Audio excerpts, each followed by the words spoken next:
Today's challenge is a 2011 Mercedes GLK350 V6 gasoline engine. I'm replacing the idler pulleys on the serpentine belt. It's had a recent serpentine belt replacement, so I'm not replacing the serpentine belt, but I did troubleshoot it of lube on the likely suspects until it goes away. So both of these are getting replaced. So the trick is that I'm going to detension it, remove and replace the two pulleys, and retension it. Okay, just to give you an idea of how this is going to work, you can see I have put a 5mm Allen wrench in the hole, just at this point, just to show you where it is. And you can see this notch on the tensioner back here.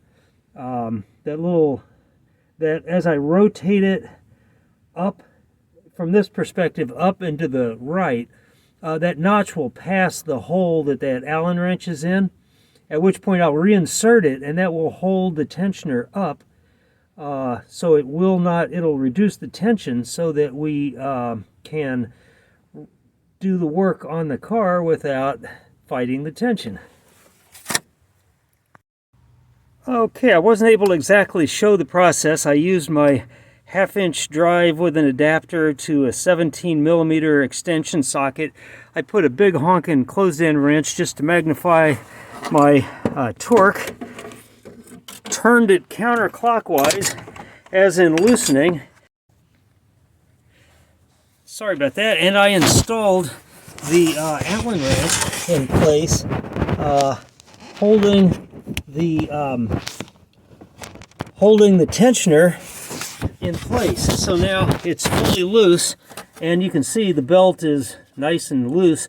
So I'll be able to replace these two pulleys without having to fight anything or having to really fight to get the belt back on or realigned or anything.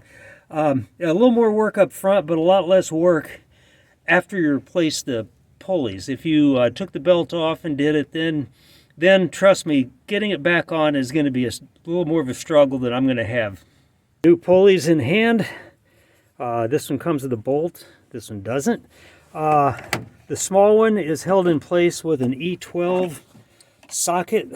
That's the reverse Torx or star configuration. In this case, it's going to be easiest to get to with a short extension.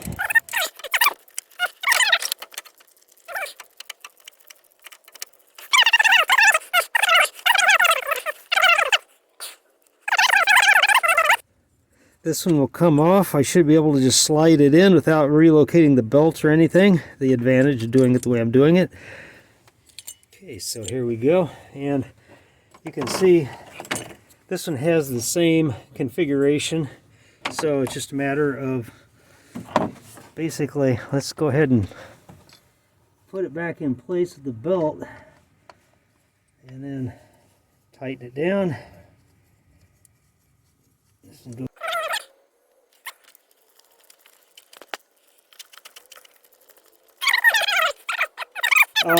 The bottom pulley is an E12 socket, again, or it's an E14 rather, reverse Torx, and same thing. This one's a little tighter to the fan, so got to be careful with that. You don't want to munge up your fan.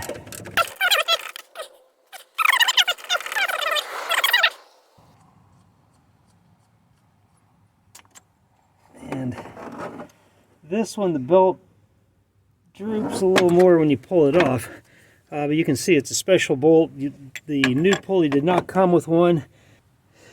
Alright, one thing you need to look out for, this is a symmetrical pulley, but notice there's an indentation here. That's for the shouldered bolt. Goes into it. If you put it in backwards, it's going to stand up proud of the pulley like that, and I don't know what that would do, but it wouldn't be good. So make sure it goes on like this, And then it's just a matter of you have to pull the belt up into position. Smooth side to the inside, of course. Get it lined up with a bolt hole. And then once it's lined up, just tighten it down.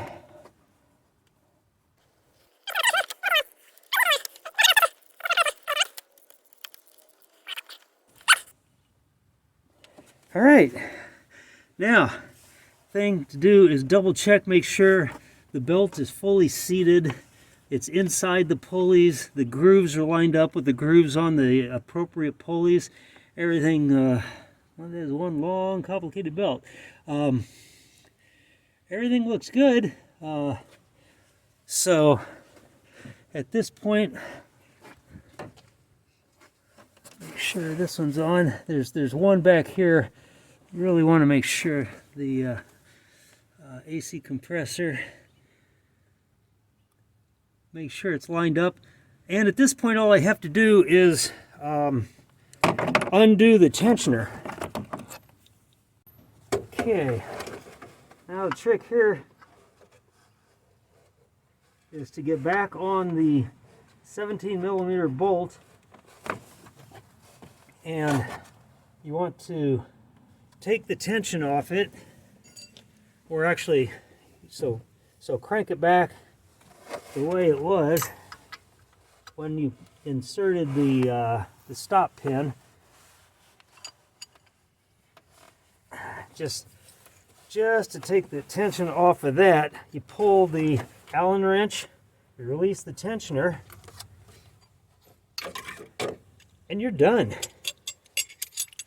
It's all back together.